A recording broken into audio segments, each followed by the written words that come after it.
잠시 후 여러분은 이승만 정부와 박정희 정부 사이에 있었던 장면 내각에 대해 모두 알 수 있습니다. 자, 그럼 로빈의 기록을 시작합니다.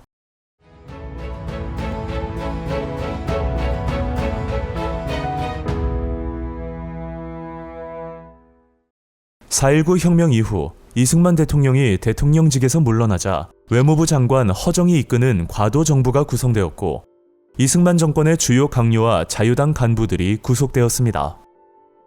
국회는 3.15 부정선거 무효와 재선거 실시를 결정하였고, 내각 책임제와 국회 양언제를 주요 내용으로 하는 개헌안을 통과시켰습니다.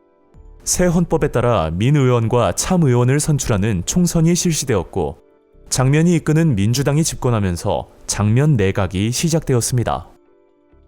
제32조, 양원은 국민의 보통, 평등, 직접, 비밀 투표에 의하여 선거된 의원으로서 조직한다. 제53조, 대통령은 양원 합동회의에서 선거하고 제적 국회의원 3분의 2 이상의 투표를 얻어 당선된다. 이와 같이 사료를 통해 제3차 개정헌법의 자세한 내용을 알 수 있습니다. 1960년 7월, 내각 책임제와 국회 양원제를 도입하는 제3차 개헌 후 첫 국회의원 선거가 실시되었습니다.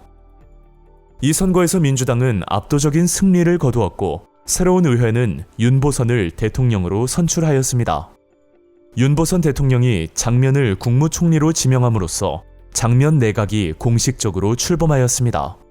이후 장면 내각은 제4차 개정헌법을 통해 3.15 부정선거의 주모자들을 처벌하기 위한 소급 법안을 마련하였습니다.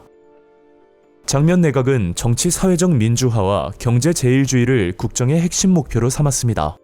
이는 국민의 불만을 해소하고 당시 악화된 경제 상황을 개선하기 위한 노력의 일환이었습니다. 이를 위해 내각은 도로, 교량, 댐 등의 국토건설 사업을 추진하였으며, 경제발전 촉진을 위해 경제개발 5개년 계획을 수립하였지만 실행에 옮기지는 못하였습니다. 또한 면의원부터 도지사에 이르기까지 지방정부의 주요 직위를 국민이 직접 선출하는 지방자치제를 처음으로 실시하였습니다. 장면 내각 시기에는 독재 정권으로 억압받았던 사회운동이 활발히 전개되었습니다. 각종 규제가 완화되며 언론이 활성화되었고, 혁신 세력을 중심으로 교육, 노동, 통일 등의 분야에서 다양한 요구가 제기되었습니다. 주요 요구사항으로는 3.15 부정선거의 책임자 처벌, 친일파 청산, 제주 4.3 사건의 진상규명 등이 있었습니다. 통일 분야에서는 일부 학생들과 진보 세력에 의해 남북 협상이 시도되고 중립화 통일론 등이 제기되었습니다. 하지만 장면 내각은 경제와 사회의 안정과 발전을 통일의 기반으로 보는 선건설 후 통일 정책을 우선시하였으며, UN 감시하에 남북한이 함께 참여하는 총선거를 통한 통일 방안을 내세우는 등 통일 논의에 소극적인 태도를 보였습니다. 장면 정부 출범 초기부터 민주당 내부에는 심각한 내분이 있었습니다.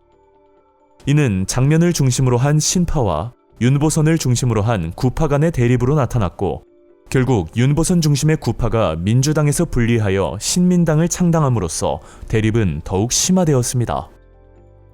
이러한 분열로 인해 장면 정부는 과감한 개혁 정책을 추진하기 어려웠으며, 각계각층에서 제기되는 민주화 요구를 충분히 수용하지 못하였습니다.